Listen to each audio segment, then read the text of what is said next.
yes, you can learn through play. Here's how. And those group conversations, the reflection, and then afterwards, the writing for older children, especially, that's the assessment. That's the learning. Because a lot of times people think, well, learning can't occur without assessment. Well, it does all the time, and so how can we assess it? Through conversation and through the writing. But that's my favorite, absolutely, is the grocery store example and all of those things that they came up with and that they realized organically through play. Hello and welcome to episode 163 of the Human Restoration Project podcast. My name is Nick Covington. Before we get started, I wanted to let you know that this episode is brought to you by our supporters, three of whom are Anna Wentlet, Kevin Gannon, and Kimberly Baker. Thank you all so much for your ongoing support. And with the help of teacher-powered schools, so-called Moran partners, STEM punks, and What School Could Be, we've also officially announced our fourth annual virtual conference Restore Humanity for July 21st through the 23rd, 2025, focused this year on the quest for connection.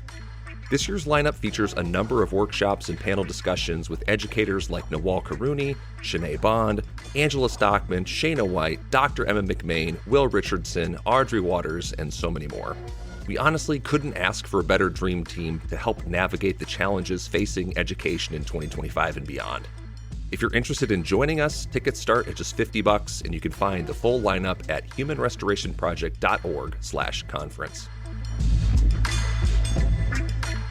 If you go back through the HRP podcast archives, and I encourage you to do just that, you'll see that we've covered just about every topic imaginable in the world of education, with some that keep returning again and again and again.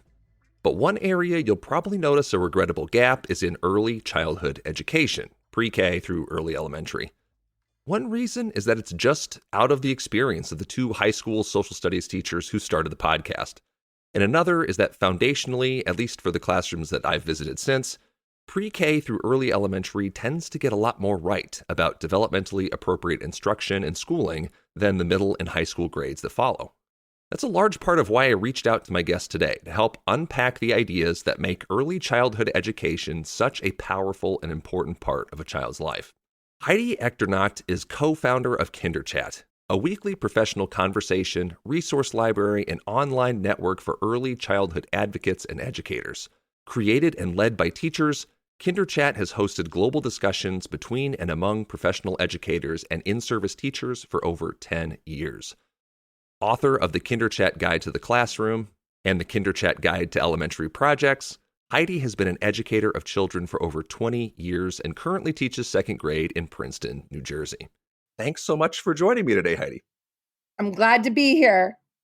There is honestly so much that I want to talk with you about, and I feel like we're just going to scratch the surface of all of that in the scope of this conversation. So maybe we can just consider this a starting point for something that we'll have to revisit later. But for those who may not have heard about it, what is KinderChat? How to get started, and what are its goals? Basically, it's a public conversation about teaching and learning, about working in the classroom, especially with young children, really focused on young children. And so it was sort of when social media was really coming into its own. And so that's what we did, is really just talk about early childhood education and focus on that. And I understand that there are two KinderChat books. There's the KinderChat Guide to the Classroom, which I have not read, and then the KinderChat Guide to Elementary School Projects, which I did read. Can you, speak to, you have KinderChat, the community. Can you speak to the audience and the purpose of the books then? Sure. So the first book, both books are really born out of frustration, right? And that so much is born out of frustration, which is back when we started, a lot of the information on early childhood education is either like cutesy or dumbed down, right? So you either run into this cutesy stuff or it's a dumbed down version. And I think you still see that, but hopefully less so after the work that we've put in. But so the first book is really designed for specifically kindergarten teachers. but you could use it for preschool or even first grade teachers. But it's really designed to, let's talk about that specific age, because it really is a unique age in the school. And so it's really designed to show how do you honor, that age of child without dumbing things down and without, being cutesy about it. So that's really what the goals are of that book. The second book is born again out of frustration of people really not understanding why play is so important and how play is learning. And it's not just something that young children do. So I think that's also part of it with early childhood education. A lot of people dismiss it as something that, oh, that's for little kids. Play is for little kids. And the second book really talks about, no, it's not for little kids. It's for everyone. And it's really how we learn. And so that book spends a lot more time breaking down sort of different approaches to more project-based learning, and then really listing how to do it with play. Can you speak more to that? Like what to you then are those like foundational elements that make in your mind like the most developmentally appropriate, sound education experience for kids in that age range? So, I mean, play is how children talk to one another. So, like in the first book, I talk a lot about nonverbal communication. It's massive as a communicator. And early childhood teachers are very good at that, looking at facial expressions and, body language and really being expressive, right? So that's part of communication. But children are speaking through their play. That's their main language, is really talking through that. And so it's not something frivolous. It's communication, it's language. And that's how you have to approach it, is what are they saying through this play? It's a process of listening to that. So that's kind of where the lens I'm viewing it from. And I think what I loved about the Kinder Chat Guide to Elementary School Projects, the one that I read, is that you give several practical examples. And you make an emphasis in the intro to the book, like this is not like the theory book. You go over those ideas in the beginning to help set things up, but then you say, here is what they look like in action. And you break those down into projects on the town and the neighborhood, civics and society, nature and the world, and then working together in the digital world. Can you perhaps just give us an example of what implementing these ideas looks like in the context of your own classroom and through the lens of your work? One of the things I love about teaching is that when you do it really well, you don't notice it. And so you could walk into my classroom and think, what's going on here? It looks like nothing's happening. But when you're looking more closely, right, and you see, okay, well, there's a child on a bicycle, and there's a child working on computers on a different project. They're 5. They're self-directed. There's a child playing right now. We're playing laundry, and she's doing that. And so they're doing all these very different things. And so you might think, what are they doing? It doesn't look like anything. So that's one of my most favorite things about early childhood is it often looks like so natural that you could easily miss it. And so that's why the interpretation is so important. And that's the job of the teacher, is to interpret what they're doing. Each of those sections in the book is really designed it's how children make sense of things. So it's the sphere almost of a sense. So for example, the town and neighborhood, that makes a lot of sense to a child because they know what things are you might see in a town, or what things you might see in a neighborhood. They have an idea of that. And so then we can co-construct the laundromat, for example. They might see that in their house, or they might live in a city, and they can help make that come alive. And so that's the fun of it, is that we're co-constructing. But then I don't want to say fun because people dismiss that.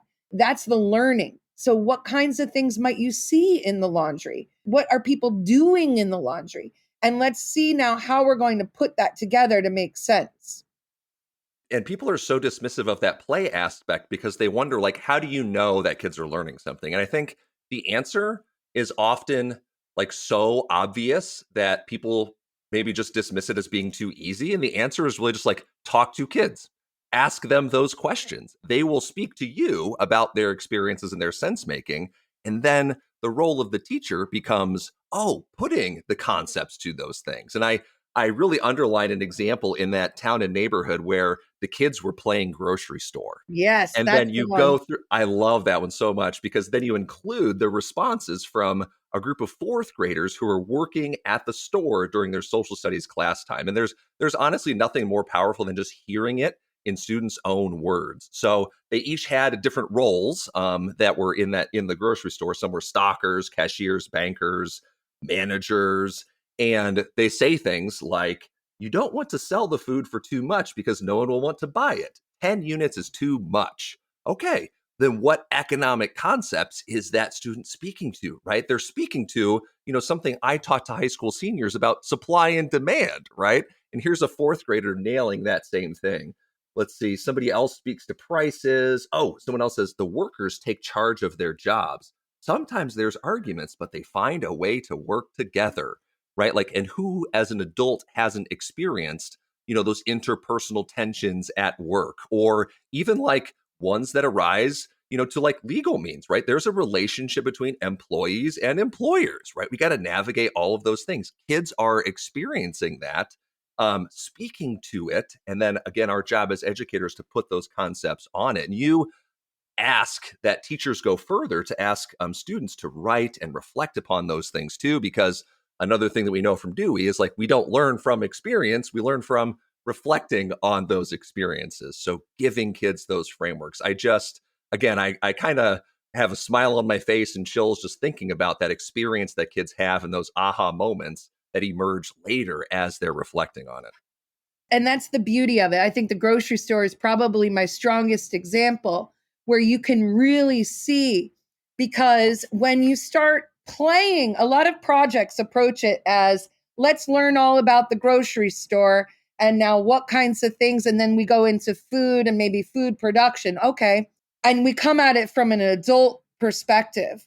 But when I say, okay, let's play grocery store, okay, what are the jobs that might be there? And now whose turn is it, right, to be the cashier? And now we're fighting. We're arguing over that as children do, right? And oh my gosh, we can't have an argument. No, what happens? How can we take turns? Well, shifts, right?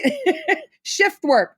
And you wouldn't think that that is a primary place, but yes, it is. And what comes of that? Okay, well, there's different roles in the grocery store, and it comes very organically.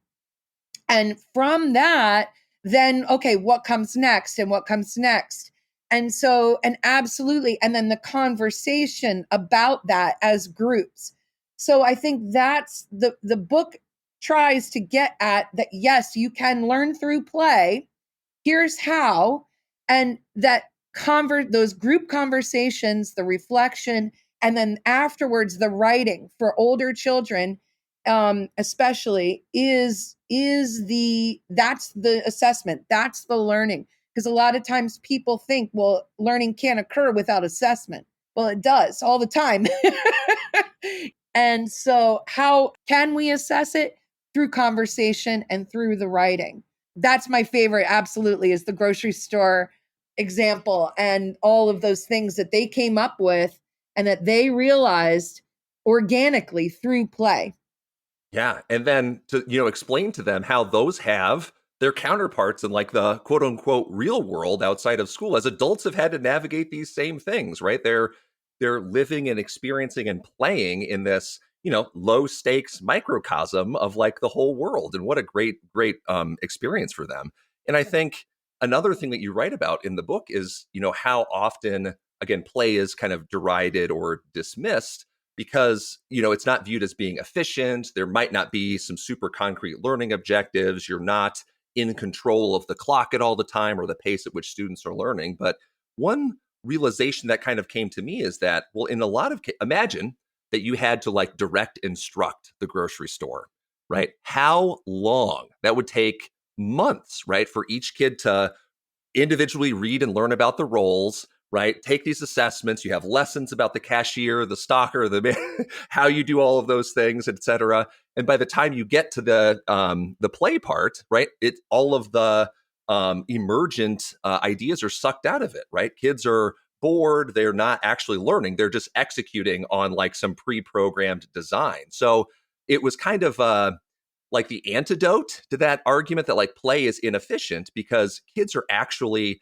incorporating those ideas into, again, I'm going to use some Piaget things here, like their existing schemes, to say like, okay, they're embodying those ideas as they learn them, as opposed to like through some kind of more rigid direct instruction, having to learn things that are outside of them and then transfer and incorporate it later, which is a much more inefficient process. So a +1 to those ideas, right?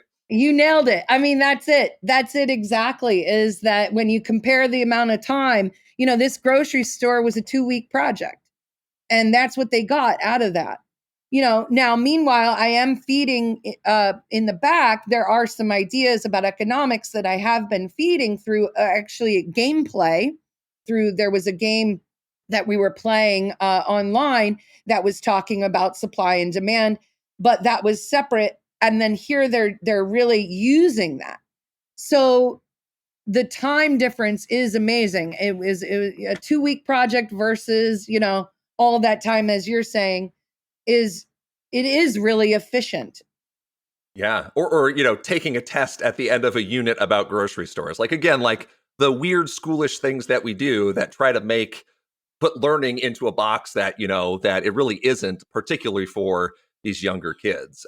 As we've been talking about, the idea of inquiry, oh my gosh, and play are sometimes dismissed outright or used as insulting, derogatory words to describe practices that people don't like. But like, why do you think that used to be, the center of so much of early childhood up through middle school, right? Now it's the case that kids don't even get recess when they hit, say, 6th grade or 7th grade.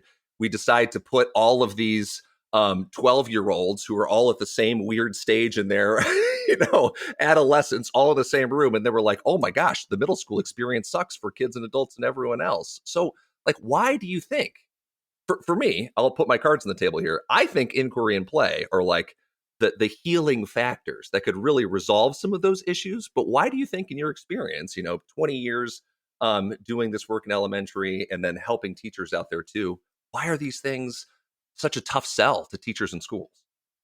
It's a very interesting thing. I think it's mostly because people don't understand it. And that would be primary, because underneath that is all these things. Lack of curiosity. Well, why is it important? The idea that you can conquer knowledge. And this is a basic idea, right? Is that the way we learn, some people would say it's a ladder of skills, right? And other people are saying it's a concept map, more like that. It's a construction. And so you have those two ideas that are constantly going back and forth. And I mean, it's a little bit of both, but we definitely have in America, we want things to be easy. And everybody's looking for that easy thing and that achievement, right?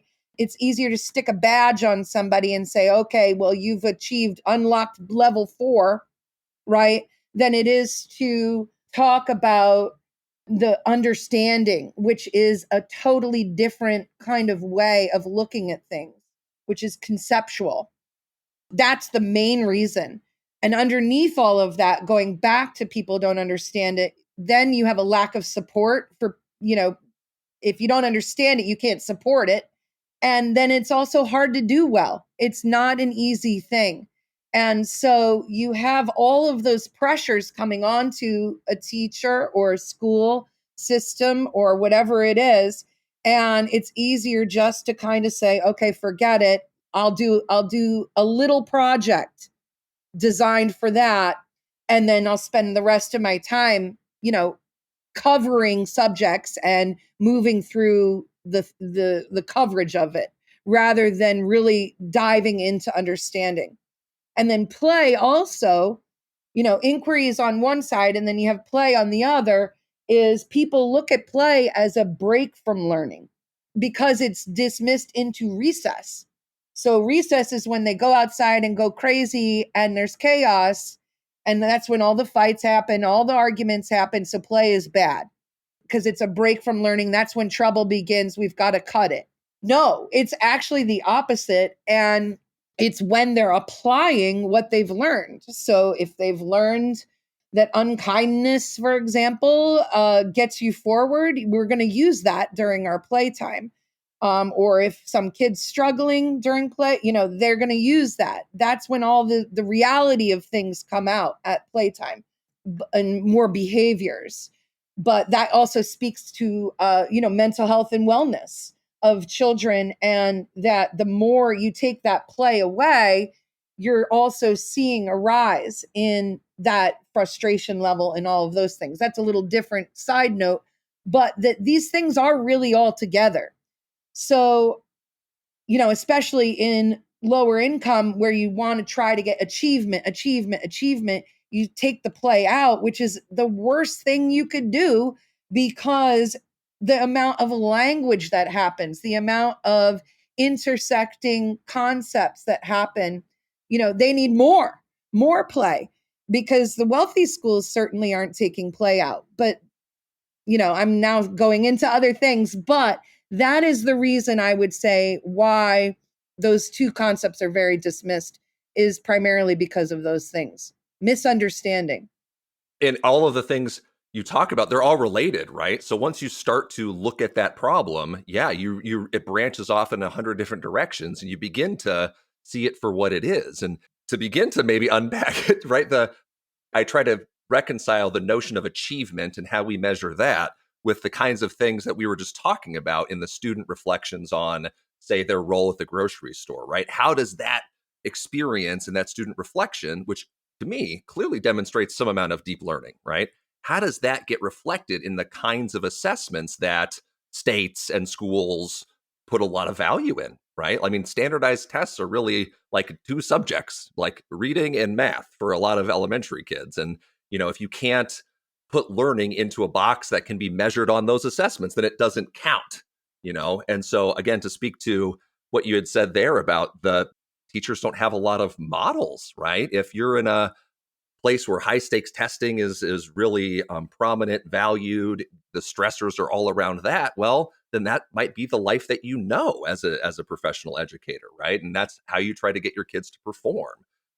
And then to speak to support, definitely, like in our experience too, trying to teach teachers, even at the middle and high school level, how to implement some of these ideas and how to take a look at project-based learning. A lot of them have been burned in the past, right? They were once, young and excited, and they tried this thing once and it blew up in their face. And they were like, whoa, that approach doesn't work, because it didn't work for me that one time. And I totally get that, right? If you went through all the effort to plan and implement and do all these things and it blew up, you would go back to the safe thing. I totally get that. So there is like that need for teachers to be supported systemically, right? For administrators and PLCs and all those other, professional learning opportunities we put in place to wrap around teachers to say, hey, we're all going to try, and you might fail. And that's part of the learning process too. How do we model for educators the kinds of things that we want to model for kids, and build those systemic supports? I think it's the heart of the situation. I think it's because a lot of people, you go to like the PBL session, you're excited, it fails, and Exactly. then you bail out and then it doesn't work. So understanding underneath that it's okay, first of all, that it didn't work, and that it is a complex system, and that feeds back into, well, why is this resisted? It's because it's hard. It's not easy to do.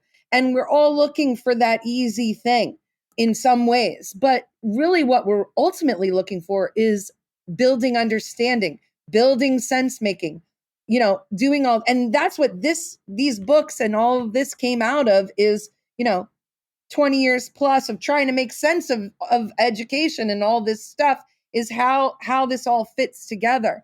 I think it's very important to talk about the complexity of it, and very important to talk about the support, because without it, you can't really do it. But it's still important to know about as educators, regardless. And I also think the thinking about learning as a ladder, or learning as a concept map, as conceptual sense making, is very, very important. And that speaks to kind of the Reggio piece that has been threaded through all of this, is in there. But that's, what comes next on our conversation. Yeah, that's very funny. I guess before we transition into that, I will give a one more plug, at least for the Kinder Chat Guide to Elementary School Projects, because you're very clear, like in here, you say the two worst things that you can do in this case is both overplan and like suck the life out of it and never actually get to the good stuff, and also on the flip side, underplan. Right? Because then kids have a bad time, and you have a bad time. Everyone feels bad. That's not great. And that's why I think the book says you could do these projects. And it's like, start with this framework, build it into your own context, right? Like, professional educators are awesome at connecting ideas to kids. And you say, here's this framework that I used in my class with my kids. You take that framework and try the same thing out on your own. So at least it takes a little bit of the risk and the heat out from teachers planning from scratch their own thing, seeing it fail. It's like, it's got the Heidi stamp of approval that said, I've at least tried this thing. Go try it in your own context. So yeah, one last quick plug for that, because I think that's a real great strategy for teachers. Yeah. Well, and thank you for bringing that up, because the adult is the worst enemy of the of the project in some ways, is because they want to set it up in the adult frame, and then they take over the play, and it's like, no, you got to back up. So you do need to understand play in order to do these. And I think I thank you for bringing this up, because teachers need to understand that very clearly and spend more time watching children play, teachers of all ages, because then you see what they do, and then you start just feed it. You just start to feed the need. And that's really the art of it. But then constructing, you'd be surprised at how difficult it is to construct a whole micro society, right? A micro economic, with a bank and a grocery store. You have to really think ahead. So you're thinking ahead, but you're also thinking behind. So it's a different way of thinking that I think teachers would really enjoy once you get started. It's very fun. But teachers are absolutely, I've seen it where they just take over and you're like, you're killing it, don't do it. But you have to really trust children. And I think that that's the other thing underneath here, is learning more about play and trusting children and just watching what they do and then feeding their needs. That is the primary thing, is listening, really is listening. Like in baking, there is the concept of like over mixing and over kneading. Like at some point, you got to step back and just say, like, the ingredients are together. If I overdo it, it's going to ruin the final product. And this was a habit. And I think as teachers, we just get trained by the system, right? Because you got to go, everything. You're going 100 miles an hour with your hair on fire. And one thing that I found myself being really bad at when I stepped out of the classroom was just observing, right? Just stepping back, being an observer to a space and noticing, because so often teachers, we're doers, right? We want to get in there and we want to do a good job, right? And we want to be sometimes the star of the show. We want to help kids. We want to do everything else. And it's so hard just to step back and just say, hey, let the process work and see and intervene if something's going terrible, right? Or if there's a oil spill or a kid sticks his finger in the socket, by all means. But in lieu of that, maybe just watch things unfold. And that's, again, something that just takes a lot of time and a lot of practice to get to. Well, and that's one of my favorite things. You have the, helicopter parents who are sitting over the child and watching them eat the cupcake and trying to control, and oh my gosh, she spilled a little icing. And then you have the stand back parents who are watching the helicopter parents and saying, see them helicopter. And meanwhile, the helicopter parents are standing back. They're not involved. Look at those parents standing back. They're not involved. So it's a funny thing that takes time. It does take time and confidence to be able to stand back and observe. The reward for that, though, right? Trusting kids means like that they can be trusted. Exactly what you said there. And just like we would with adults, if I didn't trust the other people that I worked with, right, that would harm those relationships and our ability to get that work done. If I was micromanaging and doing all of that, part of kids being able to step up, right? We always say kids need to own their learning and all these things. Give them the chance to. And I give more or less infinite grace to teachers because there's just so much systemic pressures. But at some point, right, we have to take a little bit of agency and just say, like, I'm not going to intervene in this place, or I'm going to let this play out because I know in the long run that's what's best for kids. Now, that's soapbox. We've been talking about a lot of important thinkers and frameworks that are at the heart of play and inquiry-based learning. Dewey and Piaget's constructivism, Pappert's constructionism, and somewhere in between those two ideas in historical development emerges Reggio Emilia, whose ideas about inquiry, play, and student sense-making seems to suffuse the practices and projects that you write about for KinderChat. And Reggio was not something that was really on my radar until just last year when I heard Mara Krzyzewski, who's someone who has worked at Reggio schools and is really like a huge academic and documentarian of that work.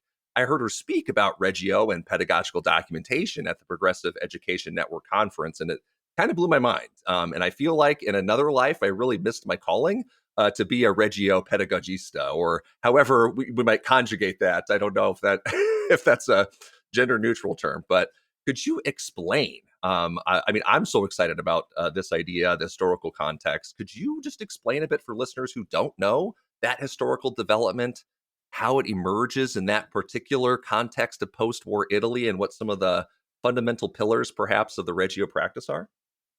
Sure. Well, I am no expert on it. I'll say that because it takes years of study to learn about it, and that's another reason why a lot of people don't know about it, is because it takes a long time to figure out what's going on, right?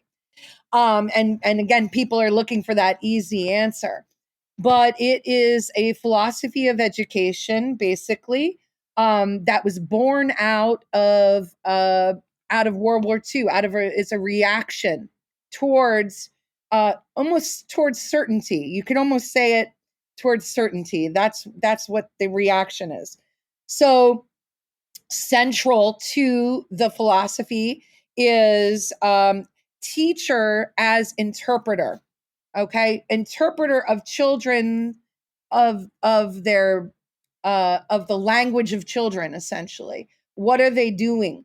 What are they talking about? And that interpretation takes place from child to teacher, from teacher to government, teacher to society, community, and teacher to teacher, right? So there is this, the teacher is doing the work of translation and interpretation. And that is a very different view than teacher as deliverer of information, right? Which is how we would primarily in America say the role of teacher is to deliver the information or to deliver the knowledge, right? And this is saying teacher is the interpreter. So that is very different, and that is the key point, I think. And behind that is documenting. So there's an emphasis on documenting the thought process of children, right? So in addition to that, there is this emphasis on the project approach. Really is the basis of and constructing knowledge, and how is knowledge put together. So it's really trying to get at the fundamentals of how knowledge is constructed. That's the basic thing, but it is a hugely complex and fascinating. I'm so impressed. You read the books. I'm like, oh my gosh, look at you. Because it does unlock real interesting concepts that I think are essential to the practice of teaching and learning and education today. Absolutely. So I encourage people to really dive in and learn more. It's not like you can become an expert on Reggio. You enter into dialogue with Reggio. So there's all these little shifts in language that, at first you think, what is that? And then the more you learn about it, you're like, okay, that is actually an important shift. Yeah, it more or less seems like a 180, from the American mindset. And that historical context, I mean, as a history person, a history teacher, is so fascinating to see a pedagogy emerge directly out of the response to like the conditions that created fascism in Italy in World War II, right? So here you have, in this little Italian town, you have a group of people who are like, committed to making that world not happen again. And so then, developing ideas, developing, processes. It's really ways of thinking about children and their relationship to society and like the role that school plays in all of that, and really taking it very seriously because, I mean, my God, in the post-war period, we're still living in the aftermath of that. And I think a lot of people, and I would say myself included until very recently, will see another Italian sounding name in the form of a Montessori school, right? So maybe you're driving down the road, you see like, oh, there's a Montessori school. You see a Reggio Emilia. Those must kind of be two flavors of the same thing here. What I learned is that they're not, and I felt like a real dum-dum for for thinking that. Can you talk then about those differences? If I'm just like, again, a parent driving down the street and I see a couple of those programs, what in the world is the difference other than the different Italian names? It's very interesting that Montessori, and this goes back to the crux of how learning is constructed, right? So a lot of people think Montessori is this very free choice thing. No, it is extremely controlled. It is very ladders, right? So the child is individual. Okay, the individual child is interacting with the environment in a way that they choose, yes. But the material, so each material, there's not a toy, right? It's not just a toy. It's a material for learning. And so that they approach that toy and then they, achieve that learning within that toy, and then they can go to the next level. So it is, and that's why they have multi-age, right? Because you might have a 3-year-old and a 5-year-old who are progressing at the same level. So it is highly individualistic, but this is how the toy is and why it's what it's teaching you, and you then achieve that and then move to the next level of work. And I shouldn't say toy, that would not be what it is. It's a material for designed to teach a specific skill.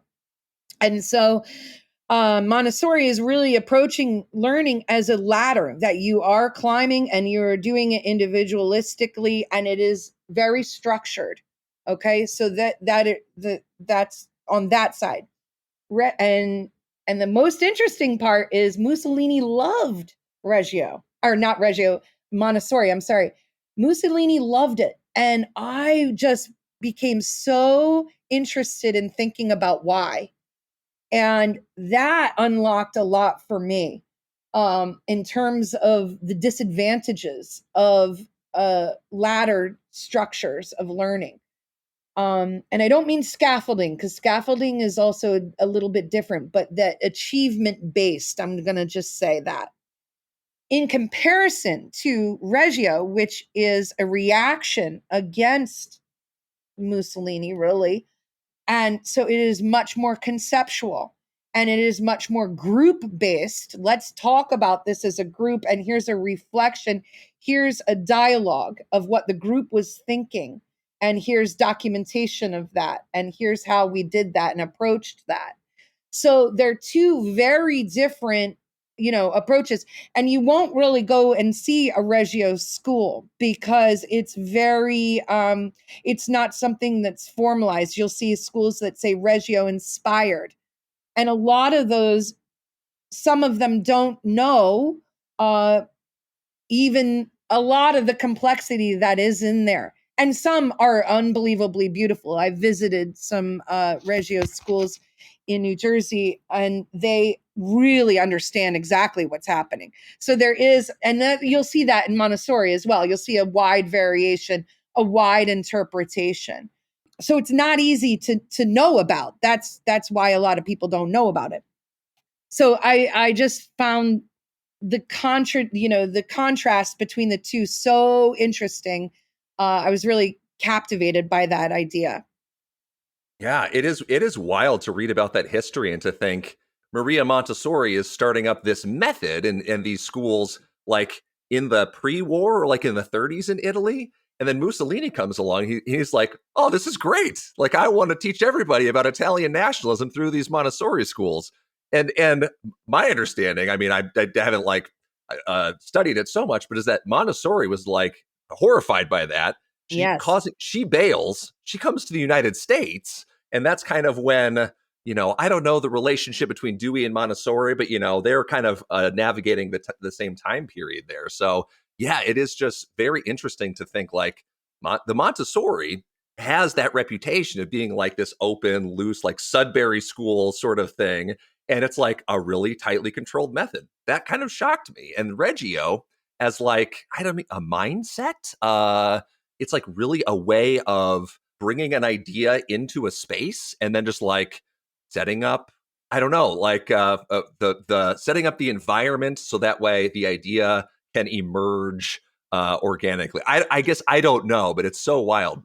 There is one really key idea from Reggio that I'm fascinated about bringing, into every classroom context, and that is the pedagogical documentation piece, because I love the idea that like it brings student thinking and learning into this public space. It makes it democratic. It makes it visible so that way anybody can see, right, what's going on here. And of course, that requires like safety, community, and all of those things to take the risk and make that thinking public. But then when it's out there, we can all think on those objects together. And just, I love the concreteness of it. I love the ability then to modify those models and learn as we learn and grow together. Those models and things are going to change. How have you seen that play out, in your own practice? How have you embodied that idea of pedagogical public documentation? I think it's one of the most powerful things because it helps communicate, again, teacher as interpreter of children's thinking, right? And it moves the parent from my kid understands A, B, and C, which is good. I mean, you need that. That's the parent's job. But that this is the range of thinking, right? And so it helps the parent expand their knowledge of, because the parent sees one kid, they see one child in isolation, or, they have several children so they can see the range. But when you document multiple children's thinking, especially without saying who said what, because that's also important, you're just giving a framework and saying, well, this is our range of thinking. Why do leaves fall off trees? Why in the fall? Why does that occur? And then write down, and the teacher has to make selections, and she's making decisions about which piece of information to include. And somebody says, well, they just get so tired. They just shake and fall off. They just can't stand it anymore. And that's our thinking. But now a parent might say, well, they're going to tell, they want to fill the information, right? No, this is why it happens. But a lot of people actually don't know why.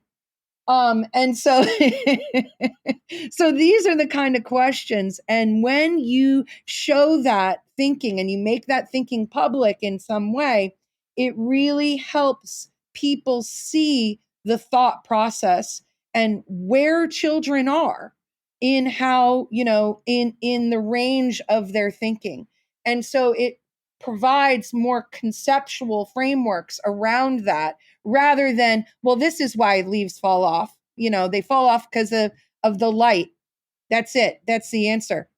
Another one is, what is the, like, here's what is the story of Goldilocks and the Three Bears trying to teach children? Okay. That's a fun one because people assume they know. But when you really start thinking about it, it's an environmentalist dream. That's what the story is about. But I need to go back and reread Goldilocks. I know, right? But there's these sort of questions. Like, I went to a Reggio session and they were talking about the children asked the question, do plants make noise? And then they documented how the children went about finding out, do plants make noise? They had stethoscopes and they were listening to the plants. Now you could see the teachers in this room, like, hearts beating, like, oh my gosh, what are these people doing? Like, it was crazy, right? But, come to find out, well, plants do make noise. And so, we assume all of these things don't happen or that we know the answer. But it is, again, embracing that curiosity. Well, how are we going to know? How can we find out? What questions can we ask? So it's that approach that is, you're trying to constantly drive at. That's the interesting part. So you do that through documentation, and that is giving a picture. It is providing a picture for people of the process of learning. And I think that you're right. It's the single most, I think, big takeaway for that is, instead of a grade, well, you've achieved an A, you've unlocked the A badge. Well, what does that mean? How much do you really remember of what of high school biology or high school, whatever it is you learned? Could you pass a test today on that? But when you learn it through organically and through this process, you could, and so I think it's a very interesting switch in terms of how you approach teaching and learning. Yeah, that's such a great example too. Like in the book you read about compliance versus understanding, and I think of the kid who, if you ask them, why do leaves fall off trees, they could just like recite an answer, right? That might get them a score on a test, but that doesn't really demonstrate an understanding of the thing. It's almost like, when you think that then the inquiry process actually stops because you think that you've arrived at some kind of answer, but then maybe you follow that up with a question, to say like, well, why are there still, oh, these are coniferous trees now. Their leaves do they have leaves? What are these pointy things? Why don't they fall off? Well, then, now we're going to have to instigate this inquiry process now we're going to have to test our schema against all this new information. So it's like, really, in this case, like, thinking that is like the enemy of that process of finding out the thing. Well, and exactly. And you don't see this there's no better illustration for this than math. Okay. Oh. And it is in borrowing and carrying, right? And it is the number one place you'll see it because, we have the new math or whatever, you're teaching the concept, right, of tens and ones and hundreds and all the different place values and all of that, and breaking down into base 10, okay, things. And then the child takes home the homework, right? 316 minus 211, whatever it is. And then the parent says, then they teach them the algorithm. Don't listen to that, right? And they say, let me show you how to do it. And they teach the stacking method to the child, mostly because the parent in themselves and teacher, I shouldn't say this because a lot of teachers don't understand it either. They just teach the algorithm because they themselves don't understand Guilty. actually what they're doing. Yep. So then they say, and so it just gets passed down, and the child then misses the learning, right? And it is so funny because when I taught second grade, I'm now back in kindergarten, but when I taught second grade, I would tell parents this. I'm like, you're going to want to teach them this. Don't do it every time. About a third of the class, they would still go home and teach it. And so, but that is a great example of the misunderstanding that occurs in that space between understanding and then the concept. So just what you were saying. Yeah. I had something else and it just like went straight out of my brain. So, oh, because that is just such a, I think that really is like the vital dichotomy, right? To sort of understanding how we arrived at this place in education, especially, as, like the high stakes trickles down into earlier and earlier grade levels, right? The demand that kids know versus the, request, the requirement, I would say, that kids learn to inquire. And I always got frustrated in my practice as a high school teacher when I would try to like reignite project-based learning in my own context, right? An inquiry in a high school classroom, because I would have kids, 17, 18-year-old, 16, 17, 18-year-old kids who have never done any of that. And they've entirely forgotten how to do that. And I would say, like, guys, red alert, right? The rest of your life outside of school is going to be this. You got to do it. And I would preface, we'd start the thing by saying, well, let's ask and answer a self-generated question. So what's something that you want to know that you've never gotten to learn before? What's a problem you'd like to solve? What's some part of the world or community you'd like to connect with? And they'd say, I don't know. I've never been asked to do that before. And I would say, these are kids who should be the best at this in their school career, right? And all they've done is just know and regurgitate answers. And they know that too, because they'll tell you that. They'll say it's just test and forget, test and forget. I had a lot of kids come back or email me, after they got to college. They say, Covington, what we did in your class is so much like this college class over here that I have to do now. So just, hey, just want to let you know that they're making those connections, right? And I always think what the power would look like if we kept that inquiry mindset from early childhood education, right? If we embedded that there and then just grew that, scaffolded it, right? Imagine what 16, 17, 18-year-olds could do if they had 12 years of inquiry learning and asking and answering self-generated questions, connecting with the community, managing and organizing projects, right? Like they're going to be the best at that by the time that they hit adulthood, when all those other supports, structures, and scaffolds fall away. And it says, welcome to the quote unquote real world now, right? Like what if they've just been in that world the whole time? I guess that again, I'm soapboxing a lot here because this conversation, Heidi, is connecting to so many like key ideas and frustrations about the current system that, I have and that I've experienced on both sides of these things. I hear you. I'm with you. I'm with you 100%. I'm with you. So I guess that is to say, seeing that in, reading that in your work, being able to connect with you in this, and then, to have you help me build a bridge to Reggio and like a whole other world that values and honors that. I'm super appreciative. I'm thankful, and it feels very validating. Then, and I think our collective mission should be to embed those ideas in and provide the supports for those in early childhood education, and then make sure, right? Let's keep that momentum going and build it throughout. In addition to everything that we've talked about, right? Obviously, the Kinder Chat books must have, vital. Read those, connect with Heidi and the Kinder Chat gang. I think about like how you got into this, or the things that you read inspire you. What resources would you recommend to parents or educators looking to learn about these kinds of methods and practices that we've been talking about?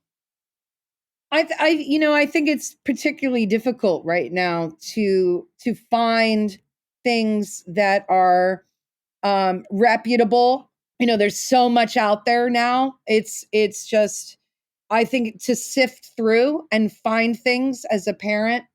Um, it's just so much information out there. that it's hard to know, well, what is it that I believe? What is it that I want for my kid? And I think keeping curious and watching your children, observing. So, and I think play is primary. So there's a guy, Dr. Peter Gray. He's doing some great work with play, and I'm really reading a lot of that. So just to, it's like a rabbit hole. One will lead you to the next, will lead you to the next, will lead you to the next. And you have to find what resonates for, with you as a parent. But I think the landscape today is extremely, extremely complex, and yet it's very simple. This is basic stuff. But it's almost that the most basic things have gotten pushed away. So in terms of just social play, basic social play, and the experience that, because kids are spending more time on the computers and less time interacting, to the point where, the computer is now dominating what you're supposed to be learning. No, the child should know how to interact with one another.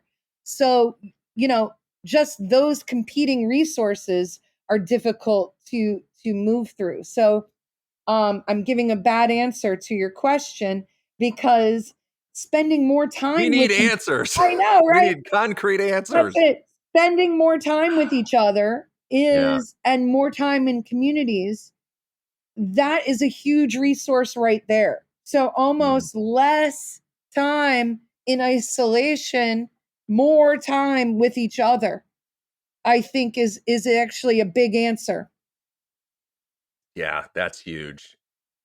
I speak to myself as a parent, right? It's hard to just step back and observe, or to let your kids do things. They're in the kitchen, you're, stressed out. They're gonna, what's the worst that could happen, right? The batch of cookies doesn't come out 100% perfect, right? Or, they put the Lego in the wrong spot and have to take, give them those low stakes chances to figure things out. They're gonna be slow and awkward and clumsy with it. Yeah, and I think the only way to really get better at that is through practice, patience, observation. Oh, it's not a good skill that I have, is not intervening. I appreciate that reminder. What if listeners want to connect with you directly, or the KinderChat world? What's the best way for them to do that? Well, we have switched models with the changing of social media. Okay. We are now I'm on Substack. The KinderChat is a monthly post. We post monthly, basically writing prompts. And so it's almost sort of a mail order thing, is subscribe there. Our website has tons of resources on it, a library, different resources and different places you can go and look. What's the URL for that? Is kinderchat.org. .org. Okay. Awesome. Yes. Yep. Kinderchat.org. And then the Substack is on that. So you can subscribe through that. And that comes out monthly. We won't slam you full of emails. And we were able to connect to arrange this conversation via your Blue Sky presence. Yes. You want to drop your handle on there? Yes. I don't even know it. I'm like, oh God, no, you're good. Probably Echternacht. I don't know. Because they have a different handle, but because you've got the .blue skies. Yes, it is Echternacht at bsky.social. But if you search for your name, it'll pop up. It'll come up. The username, but that's it. No, that's great. I'm so grateful for that we were able to connect. Thank you so much for, again, introducing me into this rabbit hole that I've gone down. Thank you for KinderChat and everything else to help keep early childhood education vibrant and full of life and inquiry. And thanks for joining me today for this conversation, Heidi. Well, thank you so much, Nick. I always enjoy your posts and your thinking, and this podcast is amazing, and I appreciate the opportunity to talk with you. Thank you again for listening to our podcast at Human Restoration Project. I hope this conversation leaves you inspired and ready to start making change. If you enjoyed listening, please consider leaving us a review on your favorite podcast player. Plus, find a whole host of free resources, writings, and other podcasts all for free on our website, humanrestorationproject.org. Thank you.